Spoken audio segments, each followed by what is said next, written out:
বাস্তবায়ন করতে যদি আরেকবার রক্তাক্ত বিপ্লবের প্রয়োজন হয়, কারা কারা প্রস্তুত আছে যুবকরা হাত তুলে দেবে।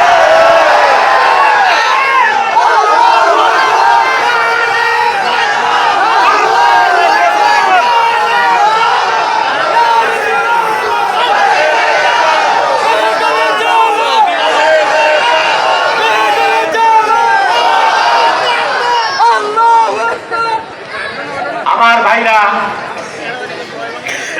রুআসাউল কুফফার, ওইসব আইন প্রণেতা যারা আল্লাহর আইনের বিরুদ্ধে আইন তৈরি করে, তারাও শয়তান, তারাও আন্দাজ।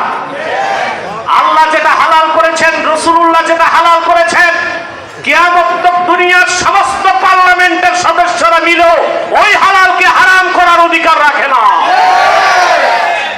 আল্লাহ যেটা হারাম করেছেন, রাসূলুল্লাহ 1000 বছর আগে হারাম করেছেন, দুনিয়ার সমস্ত পার্লামেন্টের আইন প্রণেতারা মিলে সেই হারামকে হালাল করার ক্ষমতা রাখে না। যদি আল্লাহর ও তার রাসূলের হালালকে কেউ হারাম করতে চায়, হারামকে কেউ হালাল করতে চায়, সেও আন্দাদের অন্তর্ভুক্ত হবে। যারা তার অনুসরণ করবে তারাও শিরকের গুনাহগার হয়ে যাবে।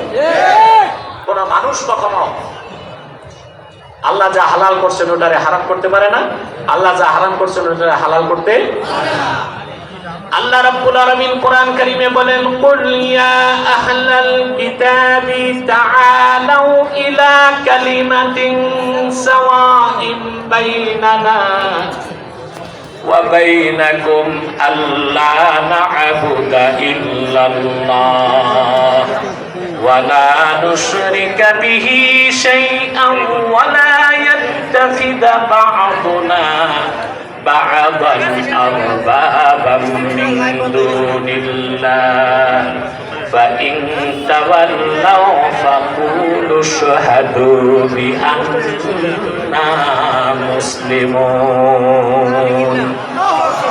আল্লাহ রাব্বুল আলামিন বলেন, প্রিয় হাবিব মুহাম্মদ সাল্লাল্লাহু আলাইহি ওয়াসাল্লাম, আপনি বলুন, হে আহলে কিতাব, তাআলাউ ইলা কালিমাতিন সাওয়াইন বাইনানা ওয়া বাইনাকুম, আসে একটি কথায় আমরা সমানভাবে বিশ্বাস করি, যা আমরাও মানি তোমরাও মানতে পারো। সে কথাটা হলো আল্লাহ না'বুদা ইল্লাল্লাহ, আমরা আল্লাহ ছাড়া কারো ইবাদত করব না। ওয়ালা নুশরিকা বিহি শাইআ, আল্লাহর সাথে কাউকে শরীক করব না।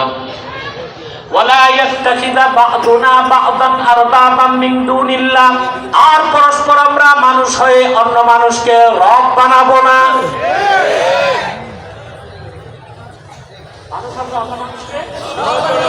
রব বানাবো না। মুস্তাদরাক আলা সহিহাইনে এসেছে, এই আয়াত নাযিলের পর সূরা আলে ইমরানে ইহুদিদের একদল আলেম রাসূল করিম সাল্লাল্লাহু আলাইহি ওয়াসাল্লামের কাছে উপস্থিত হয়েছে।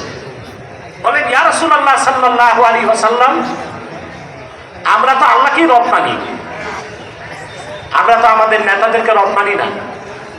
আল্লাহর হাবিব বললেন, আল্লাহ উটের গোশত হালাল করছেন, তোমাদের আলেমরা হারাম করছে, তোমরা কি আলেমদেরটা মানো নাই?